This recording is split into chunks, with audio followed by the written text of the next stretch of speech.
What's up guys, welcome back to Phil Always Wins. Today we are going to be breaking down the full card of UFC Fight Night, Anthony Hernandez taking on Gregory Rodrigues. Before we get into it, don't forget to follow me on Instagram to be the first to know about my weekly UFC betting tips. To kick off the night, we have a heavyweight fight between Anthony Wintt and Terrance Chatman, where I think that Wintt is going to get the win. To be honest, I'm not too sure why the UFC is signing a fighter like Chatman, because he's just way too passive on the feet and he's not even entertaining to watch. He doesn't produce enough output on the feet to convincingly win rounds, and instead he waits and waits and waits for an opportunity to land a knockout shot that sometimes just never comes. He basically relies too much on his power to win fights, and if we're going to be real here, almost every heavyweight is naturally powerful, and it takes more than that to be a UFC level fighter. If anything, I would say that Wintt has more knockout power, so Chatman doesn't even have a clear advantage in the one area that he relies most on. What I like about Wintt is that he doesn't waste a second in the octagon, and he's going to force Chatman to fight at a pace that he won't be able to handle. I just don't see Chatman being able to survive that early pressure because nobody's ever tested him like that,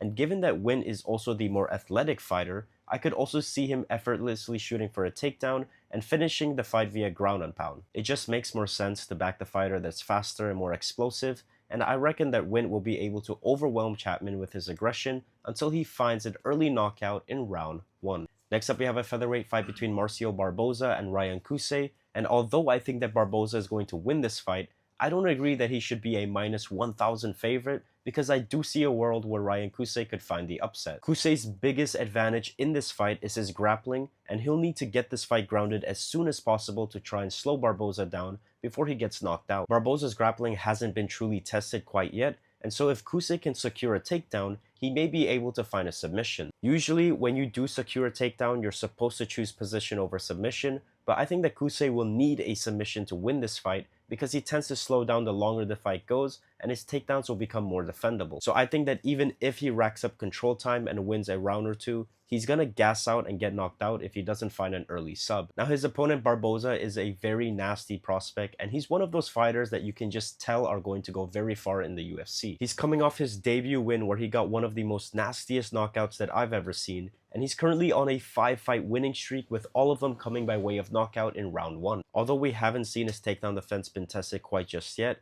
I do think that he'll be able to hurt Kuz badly on the feet before Kuz can even threaten a takedown because he doesn't always shoot for a takedown from the opening bell. And so I reckon that that small window where they exchange strikes will be enough for Barboza to find an early knockout in round 1. Next up, we have a women's strawweight fight between Shanell Dyer and Elise Reed, where I think that Dyer is going to get the win. To put it simply, the majority of this fight is going to play out on the feet, where both of them are going to be exchanging strikes, and I just think that Dyer is the sharper and more explosive striker that'll find more success in the striking exchanges. Now Reed isn't a bad striker herself, but I think that she's one of those strikers that looks a lot better when she's controlling the pace of the fight, and I doubt that she'll be able to do so in this fight. I think that Dyer will hurt her early on in the fight, and once she feels Dyer's power, she's going to start to fight a more hesitant fight, which will allow Dyer to dictate the pace of the fight. It is also crucial to mention that we've already seen Reed start to get tired and fight with her hands quite low, while Dyer has always looked sharp in all of her fights no matter what round she's fighting in. I think that Dyer is the better fighter in every round, and the longer this fight goes, the more she's prone to finding the knockout,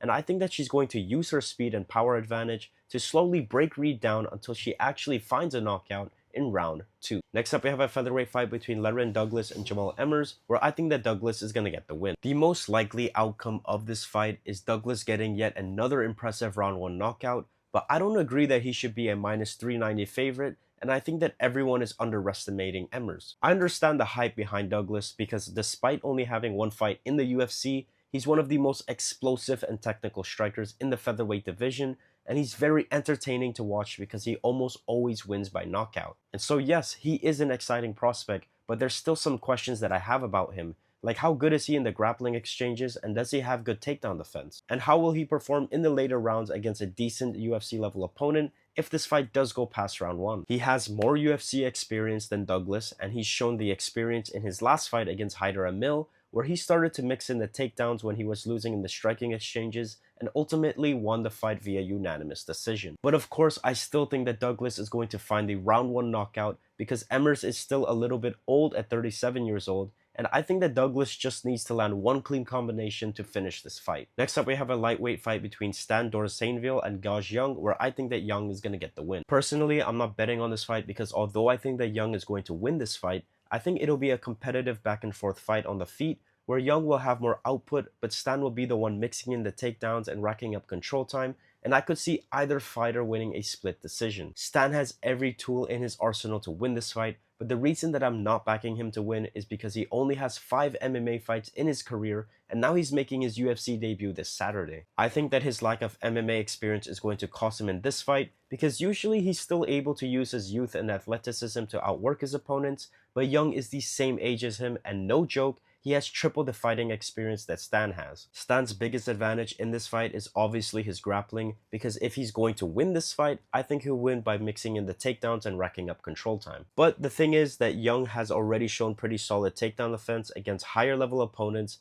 and he's not an easy guy to hold down, so I don't think that Stan is going to be able to wrestle him for 15 minutes straight. Like I said, I think it'll be a close fight, but I reckon that Young will be able to keep the majority of this fight standing, and his consistency on the feet is going to sway the judges to grant him a unanimous decision. Next up, we have a lightweight fight between Nasarat and Padilla, where I think that Padilla is going to get the win. Both of these fighters have a very similar style of fighting, where they both love to fight in the pocket and exchange heavy shots. This is going to be a very fun fight to watch, but I think that Padilla has the clear edge in this fight, and I was quite surprised that he opened up as an underdog. We've seen Nasarat get dragged into close fights against guys that are willing to stand in the pocket and trade with him, because although he has good boxing, his defense isn't anything special and he takes way too many clean shots. He just looks like the more hittable fighter in this matchup, and that's a problem against someone like Padilla, because Padilla is not the type of fighter that's going to slow down after landing 1 or 2 shots. He's going to stay in his face, keep throwing combinations, and make Nasarat fight at a pace where he's going to have to constantly fire back to keep up on the scorecards. Padilla is also very defensively sound, and I was actually pretty impressed in his last fight,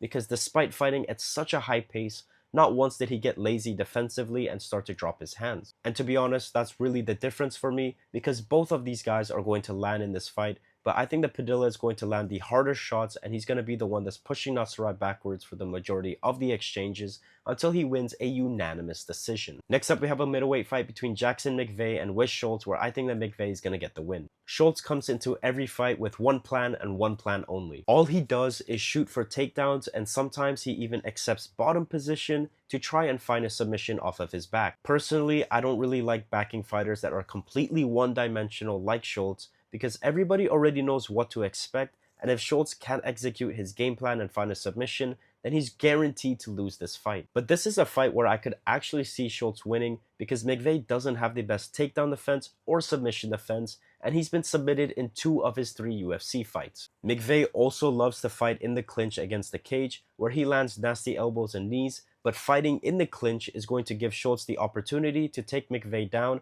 and finish him on the ground. The only reason I'm backing Mcvey to win this fight is because I think that Schultz is one of the worst fighters in the middleweight division. I don't like his decision making, and he may accept bottom position again like he did in his last fight, and I just don't trust him to always be able to find the submission off of his back. And so I reckon that Schultz's bad decision making is going to help Mcvey secure top position and rack up control time until he wins a unanimous decision. And just like that, we are on the main card of the evening, where we have a heavyweight fight between Kennedy and Shamil Gaziev. And I'm favoring Gaziev in this fight because I think that this is a much better matchup for him compared to the guys that he's been facing recently. Gaziev is coming off back-to-back KO losses against Waldo Costa Cortez and Brando Perisic, so obviously there are going to be concerns about his durability coming into this fight. But I think that both of those losses made him look worse than he actually is, because both of those fighters are very talented heavyweight strikers. Kennedy isn't nearly as dangerous offensively as those guys, and he's always been a very frustrating fighter to trust because of how passive he fights. He's a massive heavyweight with a long reach and plenty of power, but there are long periods in his fights where he just doesn't throw enough and he allows his opponents to dictate the pace of the fight. That's why I think that Gaziev is going to be the one controlling this fight. He's the naturally bigger heavyweight that carries a lot of weight in the clinch, and I think that he'll be able to hold Kennedy there for the majority of the fight. I do think that Kennedy will have moments where he lands big shots, but I trust Gaziev's chin and heart to fight through it, and I think that he'll be able to secure a unanimous decision. Next up, we have a women's flyweight fight between Jeisla Chaves and Carli Judice, where I think that Judice is going to get the win. Judice is on my list of fighters to bet on because she's one of the sharpest strikers in the flyweight division, but I don't think that she should be a minus 500 favorite coming into this fight. Judice is like a sniper that picks her shots from a comfortable range, and she's really good at using her reach to manage that range and avoid fighting a messy fight. But Chaves is one of those fighters that wants to force a dirty fight in the pocket by trying to cut you with elbows and knees, and we've never seen Judice fight that type of fighter before because it's quite rare for a female fighter to want to fight a messy fight. Chaves is going to try and bring on the pace early on in the fight, but I actually think that that's going to work against her because if she doesn't find a knockout, she's going to gas herself out, and that's when I think that Judice will start to take over. I think every time that Chaves tries to close the distance, she's going to be walking straight into Judice's jab, and Judice will be able to use her footwork to keep circling away and constantly resetting the fight back to her range where she fights her best fight. We've already seen Chaves bleed quite easily from the nose, and so I reckon that Judice will be able to land the more visibly damaging shots over the course of 3 rounds until she wins a unanimous decision. Next up, we have a lightweight fight between Mason Jones and Marquel Mederos, where I think that Mason Jones is going to get the win. On paper, it looks like Marquel is a highly ranked fighter because he has yet to lose a fight in the UFC, but if you watch the tape on him fighting, most of those fights are very close decision wins against unranked opponents, and in my opinion, he should have also lost his last fight against Chris Padilla. Marquel was struggling to deal with the constant pressure in that fight, and that's a bad look because Jones always forces his opponents to fight a messy and bloody brawl at a very high pace. I know for a fact that Jones is going to make this another messy fight, and I trust him more in these chaotic brawls because he isn't the type of fighter that's going to panic if he gets dropped or if the fight isn't going exactly how he planned. He just keeps on going and going and going, and having that type of heart is something that you can't really teach. Some guys just have that ability to bite down on the mouthpiece and keep on coming forward when the fight gets tough, and Jones has shown that multiple times throughout his career. And so I reckon that Jones is going to give the fans another fun back and forth fight where he'll overwhelm Marquel and find a late knockout in round 3. Next up, we have a light heavyweight fight between RDR Rieder taking on Roman Dolitze, where I think that RDR is going to get the win. I think that this is a major drop in competition for RDR, and if he loses this fight, then he should move back down to the middleweight division, because if he can't beat Roman Dolitze, then he won't be able to beat anybody else in this division. Now, I don't think that Dolitze is the worst fighter, but there's nothing that special about his fighting style, and he's visibly slowed down a lot in his recent fights. He's slow and sloppy on the feet, and he fights like he doesn't have a game plan, almost like he's just relying completely on his instincts from the opening bell. RDR, on the other hand, is a Dutch kickboxer who has elite grappling, and he should be able to win this fight no matter where it takes place. The only thing that I dislike about RDR is that he does have a sloppy style of striking, where he leaves his chin up and he's basically asking to be knocked out, but somehow he always makes it work and nobody has been able to knock him out yet. I don't think that Dolitze is going to be the first guy to knock him out because he's just too slow and predictable on the feet, and I reckon that RDR is going to fight whatever type of fight he wants, whether it's on the ground or on the feet, and he'll win a unanimous decision. And just like that, we are on the co-main event of the evening, where we have a heavyweight fight between Vitor Petrino and Serghei Spivac, where I'm taking the underdog Spivac to get the win. I think that Petrino only wins this fight if he finds an early knockout in round 1, because a common problem that he has in all of his fights is his gas tank. Judging on his last few fights, it doesn't seem like he's improved his cardio at all, and eventually it's gonna backfire on him when he fights someone who's able to drag him into deeper waters. He tends to do this thing when he gasses out where he'd take a 5-second break and walk around the octagon, and I don't think that that's a good visual to show your opponent or to the judges. Now, Petrino is on a 3-fight winning streak, but in my opinion, he's been fighting and beating the bums of the division, and his most impressive win as of recently was over Steven Asplin, who almost knocked Petrino out in round 1. Spivac, on the other hand, has been fighting the top-ranked fighters of the division and has only lost to champion-level fighters like Tom Aspinall and Cyril Gane. Spivac is just the more experienced fighter in this matchup, and usually his biggest advantage is his takedown threats, which he could very much use in this fight as well to try and slow Petrino down. But even if this fight stays standing, I still think that Spivac is the faster and more dangerous striker. At the end of the day, I'm quite surprised that Spivac opened up as an underdog, and I think that he's going to find a finish when Petrino starts to slow down in round 3. And just like that, we are in the main event of the evening, where we have a middleweight fight between Anthony Hernandez and Gregory Rodrigues, where I think that Hernandez is going to get the win. There are two main narratives that I could see happening in this fight. First being that Gregory Rodrigues is going to go out there and use his power advantage to try and find an early knockout. Obviously, Hernandez is coming off a TKO loss to Sean Strickland, who just walked him down and slowly broke him apart. Now, a lot of people are questioning Hernandez's durability for this fight because Rodrigues has way more power than Strickland. But Strickland and Rodrigues are two completely different types of strikers, where Strickland focuses more on pressure and output to slowly break his opponents down, while Rodrigues usually gets his knockouts by loading up on his punches and finding that one knockout shot. The second narrative is that Hernandez will be able to survive the early danger by using his grappling skills to take Rodrigues down and slow him down on the ground. Rodrigues tends to gas out completely by round 3 because he's just full of muscle mass and he's always swinging and missing, which can be very tiring. He's simply just not capable of fighting a 5-round fight, and the longer this fight goes, the more it favors Hernandez. We already saw Jared Cannonier take Rodrigues down a few times, which ultimately led to the knockout, and if a 40-year-old Cannonier can do it, then I don't see why Hernandez will have a problem doing so either. Obviously, Hernandez could get knocked out early on in this fight, but I trust that he'll fight a smarter fight this time out and at least take RoboCop down once or twice. Hernandez is literally known for his gas tank and constant pressure,